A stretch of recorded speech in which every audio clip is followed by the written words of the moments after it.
Hello everyone. In this video, we're going to be going over the topic of the overview of the 5-step process for revenue recognition. Okay, so this is just going to be let's get familiar with this new 5-step process that was passed by the FASB recently. And then what's going to happen is that we're going to have 3 other videos that go through each of these 5 steps. Like some of them have 2 steps in one video, and then one has 1 step by itself just because it's a longer step. Okay, but we're going to go through the details of these 5 steps in separate videos. Okay, but this is just a quick video. Get familiar with this new standard and let's just see what's going on. So the FASB recently passed a new revenue recognition standard that uses a 5-step process for determining when to recognize revenue.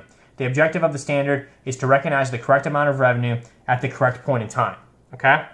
The revenue recognition principle states that revenue is recognized when the performance obligation is satisfied. Okay, again, this chapter is where we're going to go through what is this idea of performance obligation. We've definitely heard this before in the class. So what is a performance obligation? Okay, basically for now, just a working definition. We're going to go through this in the video on steps 1 and 2. Okay, it's actually step 2.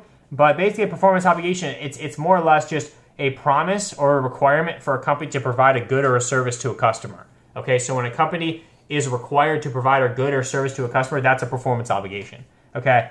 So basically we have this 5-step process, okay?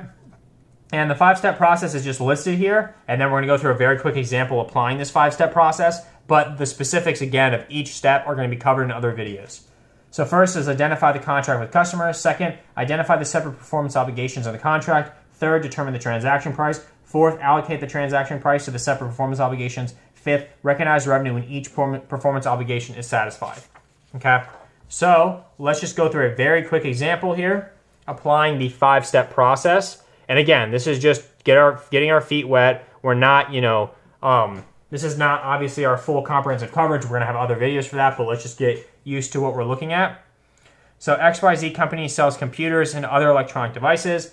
On January 2nd of 2017, Jim visits one of XYZ's stores and purchases a laptop for $1,500. XYZ has a no returns policy on all of its products. Analyze the transaction using the 5-step process. That's what we're required to do. So first, does a contract exist? Yes, a contract exists, right? Contract is just sort of an oral or a written agreement to do something, right? To basically provide a good or a service, and then for someone to basically pay you for that. That's basically what a contract is, right? We'll go into more details on that in another video, but again, it's pretty clear, right? Contract exists, right? Then second, how many performance obligations are there? There's only one performance obligation, which is just delivering the computer, right? All that's happening here is that Jim is giving money for a computer from XYZ, so XYZ just has to give the computer to Jim.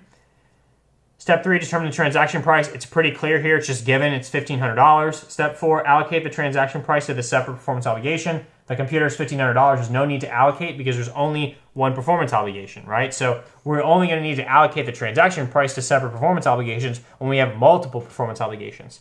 Finally, step 5, recognize revenue when each performance obligation is satisfied. We're going to recognize the revenue at the sale, at the point of the sale, right? No returns are allowed, and XYZ has done what it needs to do to satisfy the performance obligation of delivering Jim the computer. Okay, so XYZ has done everything it needs to do to actually fulfill its performance obligation, so it can go ahead and recognize revenue. All it needed to do was give Jim the computer. They have a no returns policy, so Jim cannot return the computer, which means all sales are final, which means, again, XYZ can record the revenue once it makes the sale and gives Jim the computer.